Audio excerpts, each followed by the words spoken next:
Hey everyone, it's Mark Ferguson with Invest for More, and you're looking at one of our squatter situations we had to deal with last year where we had people move in, they weren't on the lease, had to evict them. It was a crazy situation. So we're going to talk about at least 4 different squatter situations I've had, plus I've had other situations with trespassers who could have turned into squatters, but luckily they didn't thanks to action we took or just the circumstances surrounding it.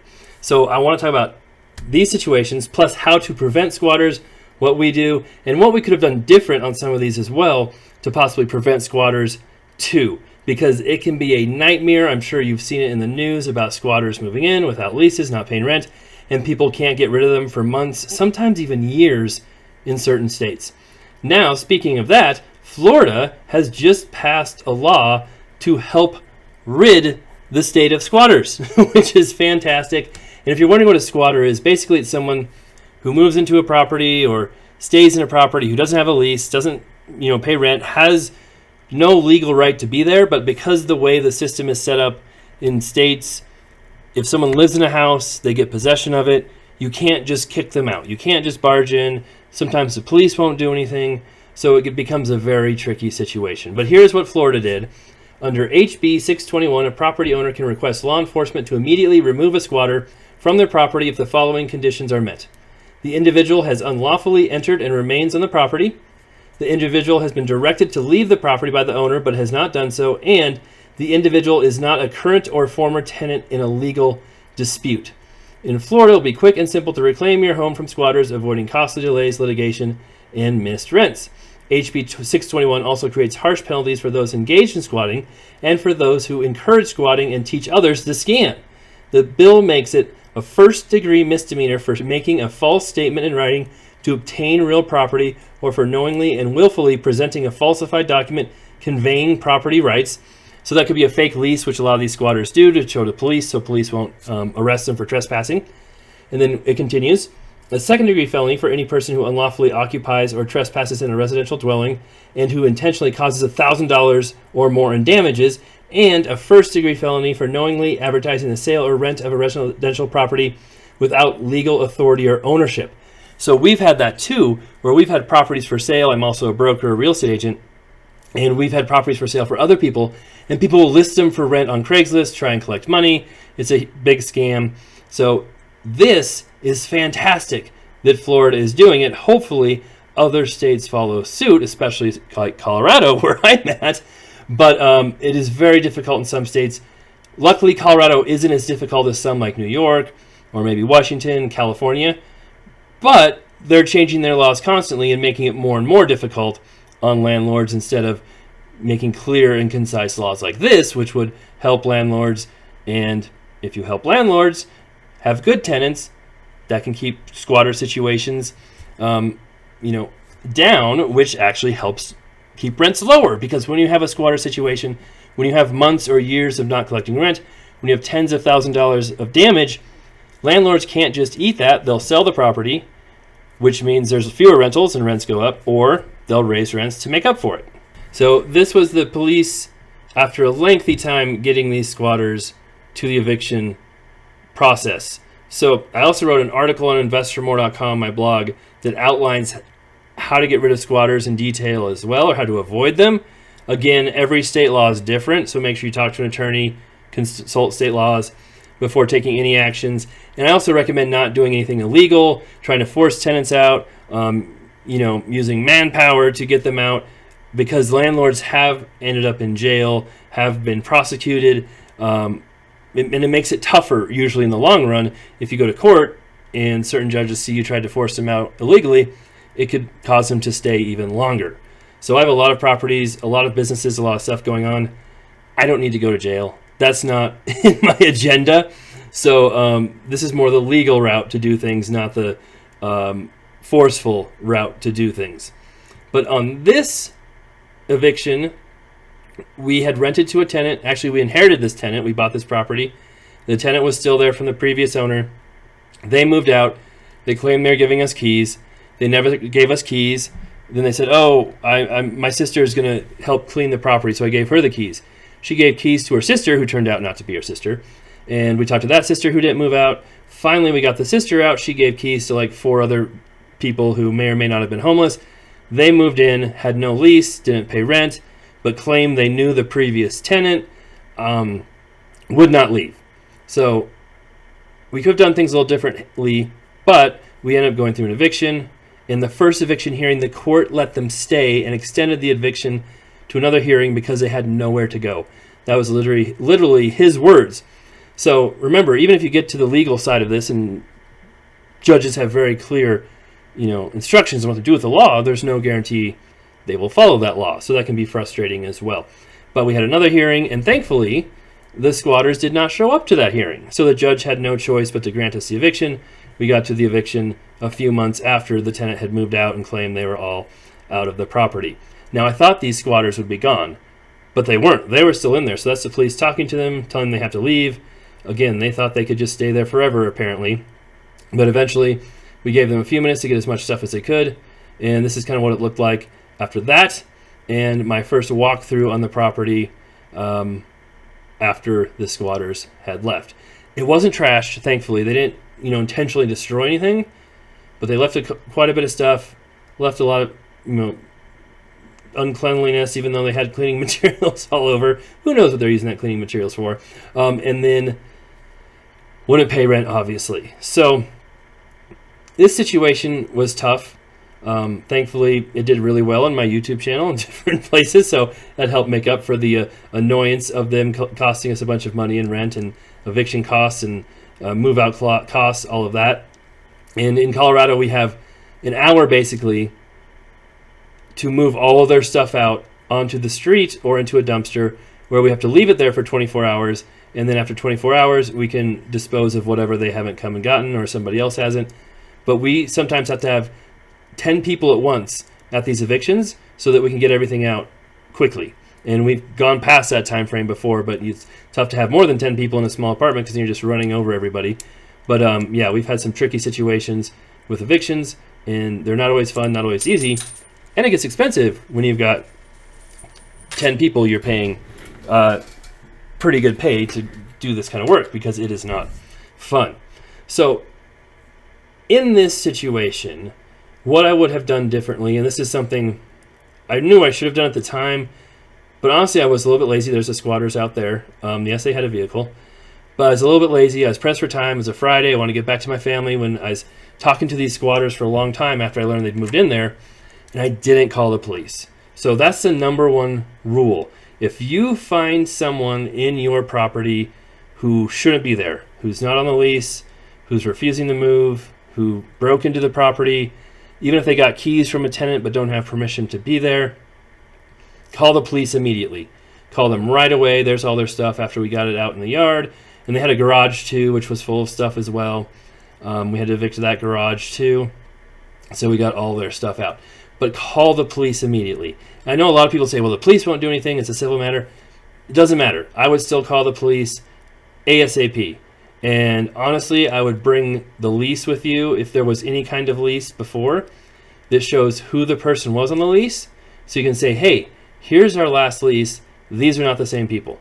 And then I would even have something notarized by the owner of the property saying, hey, the people living here are not on a lease. They've never been on a lease. They should not be there. And if you can give official documents to police like that, a lot of times they're more comfortable arresting people, making them leave for trespassing, etc. Whereas what you'll find with some tenants, and luckily this didn't happen to me, but it has happened with numerous others, they will present a fake lease and say, hey, look, I have a lease. I'm allowed to be here. And once the police see that, like, oh, we can't do anything. It's a lease, and it's not their job to figure out if it's real or not.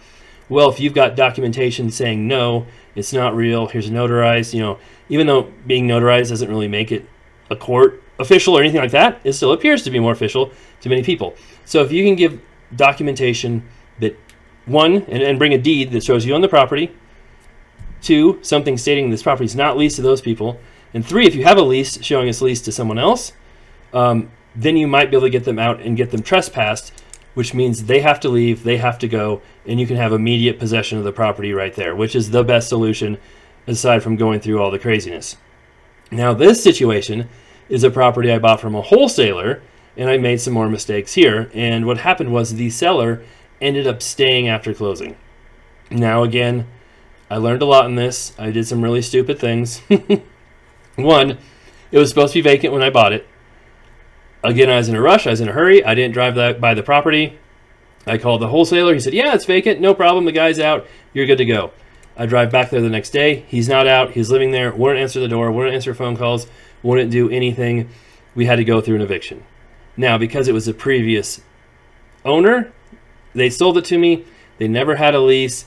They're not supposed to be living there past closing, but they still have possession of the home. So the police in this situation won't come kick them out because they're living there. All their stuff is there. They're on the mortgage, or they used to be on the mortgage. The police won't do anything. Now, for the squatter who moves in, who isn't supposed to be there, that's when the police will probably do something. In this situation, you kind of have to go through an eviction unless you can pay them to leave or cash for keys or something like that. Again, it's annoying to have to pay someone when they're supposed to be out, but that could be a cheaper option depending on where you live in the state and how long you have to go through to get possession of the home. So in this case, we did the eviction, got him out, and honestly, when I walked through this place with the police for the first time, that's them right there. We were worried that the dude was in there, not doing anything. And luckily he wasn't. He had moved out, but he left almost all his stuff, just took a few pictures on the walls, and he just didn't want to leave. So in this situation, if you're buying a property, one, always make sure they're gone. Don't close on it if they're still there. If you're supposed to have a vacant property and they're still there, don't close on the property. Wait till they're gone, or create some kind of post-occupancy agreement. And again, I bought properties with post-occupancy agreements, but when you do that, you can give them incentive. Hey, I'm taking $10,000 out of your proceeds until you're out. And if you don't leave in 2 weeks, that money's mine. That gives them incentive to move out. And if they don't move out, that gives you money to help make up for it. So that's a situation to handle sellers who stay in their property. But again, the squatter situation, and these sellers have become squatters, but the true squatter that breaks in can be a little trickier. So here are some more tips on how to get through that. So again, this is from my website, investformore.com, same spelling as my YouTube channel here. I have hundreds of free articles on here and tons of information on real estate investing. But these are just some tips. Again, check with state laws, consult an attorney. This is not legal advice, but some ideas on what you can do based on your state laws. Now, if you have vacant properties, check on them often. A vacant property is a target for squatters. So if you aren't checking on your properties for months at a time, that is a horrible mistake.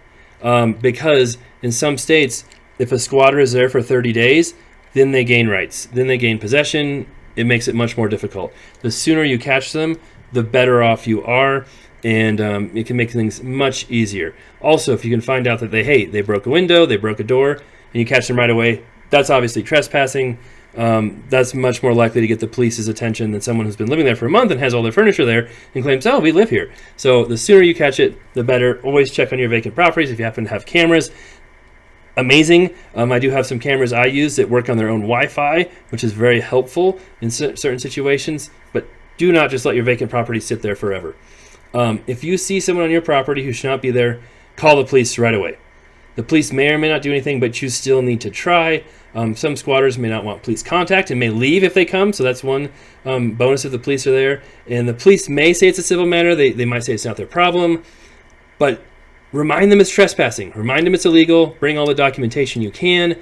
Tell them they should not be there, and be like, hey, they're trespassing, and at least have them write a police report. Say, please write up a report saying they're here, we called you, give me some documentation if they won't do anything. And like I said, the longer you leave them there without reporting them, the more difficult it can be to get rid of them. Now, if there are squatters with no lease, like I said, create a document saying the people in the property have no lease, no permission to be there, get it notarized, bring it with you, bring a copy of the deed, show who the true owner is, and maybe that will help you as well. Again, it's not like you're trying to prove your case in court. You're trying to prove your ownership to the police, and the police have a lot of leeway in how they handle these situations. So the more documentation you can bring, the better off you will be. If you think something fishy is going on with one of your tenants, like with mine, who gave the keys to their sister, and oh, we'll get you the keys, don't worry, or they say they moved out but haven't really moved out. Almost every lease allows you to schedule an inspection. So you should be able to schedule an inspection within 24 hours, 48 hours, whatever it is, maybe right away in some states. Tell them, all right, fine, we're scheduling an inspection for tomorrow, or whatever time you want to do, and say, we'll be there.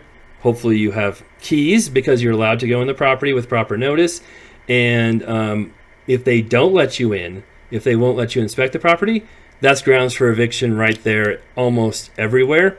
So document when you ask for it, post a notice, take a picture of it. If they won't respond to you, if you try and go into the property with proper notice, document that, take video, whatever you can. And if they won't let you in, that can be grounds for eviction right there. If tenants are not paying or are supposed to leave and not leaving, start the eviction process as soon as possible. So that was one good thing we did with that first squatter eviction, was when fishy stuff started happening and they weren't leaving, we started the eviction right away. That saved us some time. Don't wait months or, give them chances and all this time, because usually starting the eviction process, it involves posting a notice to pay or quit, and that starts the process. And sometimes that process is 10 days, a couple days, sometimes it's 30 days, 90 days, depending on where you're at. Sometimes it's longer.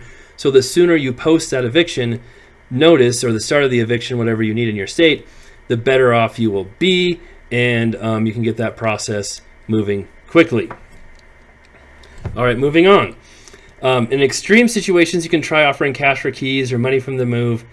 Again, I know people hate doing this. I hate doing it too. We do this with some tenants who, may be serious problems, or if they have really, for buying a property, have inherited tenants. Sometimes we do this. It's not always ideal. But if you're in an area where it might take you a year or two to evict someone, it might be worth trying. Maybe it works, maybe it doesn't. But don't pay them anything up front, right? The agreement should say once they're out, once the property's clean, once you get possession, once you get keys, then they get the money. Not before, because then you're just giving them money and they're not going to leave in most cases. So again, consult your attorney if you want to have an agreement put up, if you want to check legality in your area, all of that. 7, be careful accepting any money from squatters. So if they say, hey, here's $200, let us stay here for a week, they could then claim that was their money for the lease. Whether you have a written lease or not, they say, hey, we paid them, they took it, we're allowed to live here, they said that'd be cool. Well, you just create a whole nother problem for yourself by accepting money. So don't accept money from them. They don't have a lease, you don't have to take it. And if you do, it can really extend the whole process. If an eviction hearing is scheduled, it doesn't hurt to show up yourself to give insight into the situation. Now, I always use attorneys for my evictions. I make sure they do it right. They use the paperwork. They handle all the scheduling. I try to do it myself a few times and messed everything up. So I learned my lesson to have an attorney do it.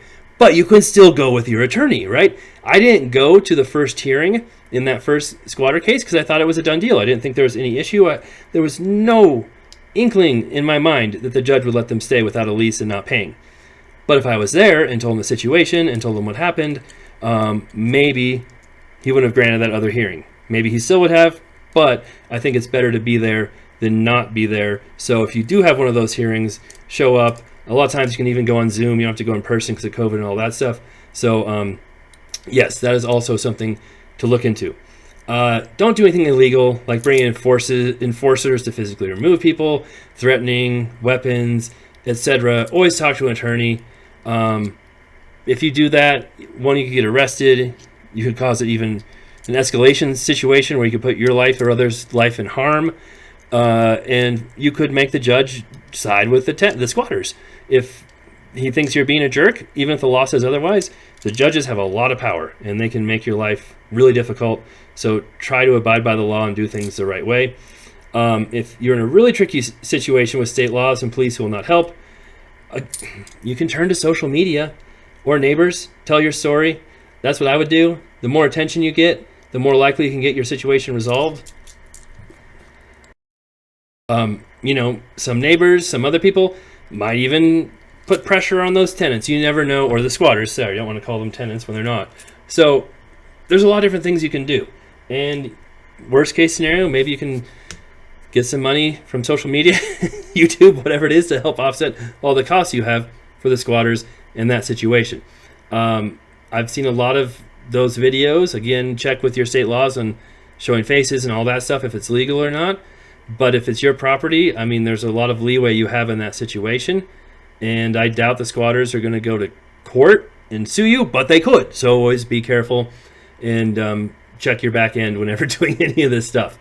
Finally, be careful about rekeying properties or trying to force them out on your own. I mentioned that about the bringing enforcers, but just because they leave for an hour doesn't mean you can go in there, rekey it, throw all their stuff out. Doesn't mean you can take all the doors off and remodel and do all kinds of stuff while they're there.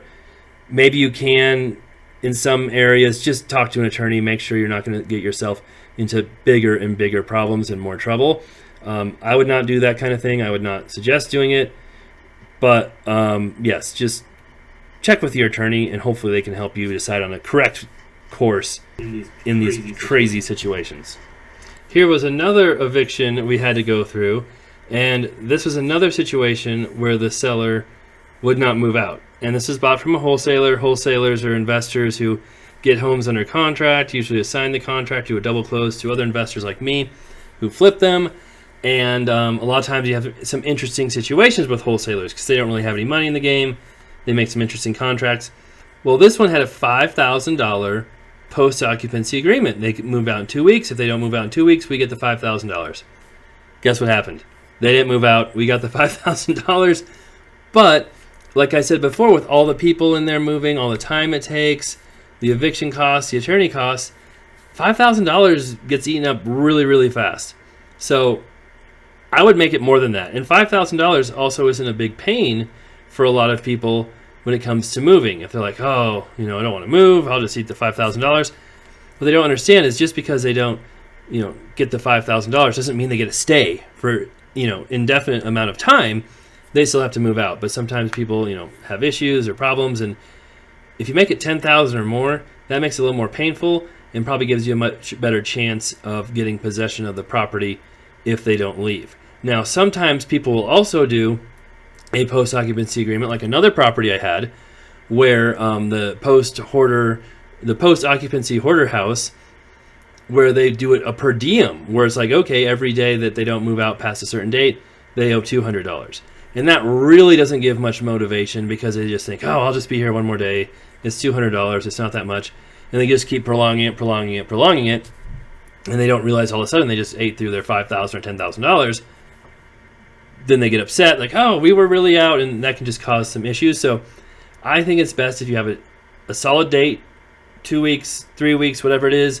If they aren't out by that date, they lose it all. That gives them tons of incentive, makes it very painful if they don't do it, and very clear exactly what happens. Now, in this house, we still did okay. We did fine. I think this might have been the first eviction after COVID in Colorado.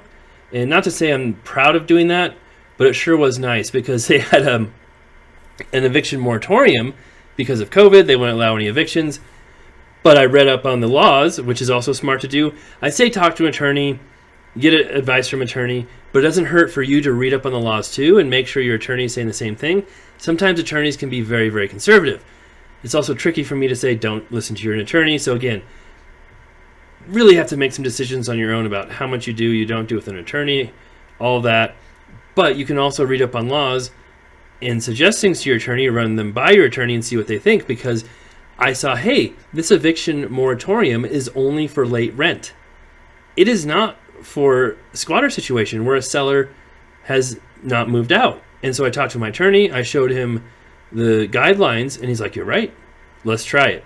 So we tried to do the eviction not based on late rent or not paid rent, but based on the seller not moving out, and the judge approved it. We got through, we were able to do the eviction, and I think that might be another reason why this seller decided, oh, I'm going to stay and not, and I'm going to lose my $5,000, because they thought with the eviction moratorium, they could just stay forever, and or at least, 6 months or a year, however long it was.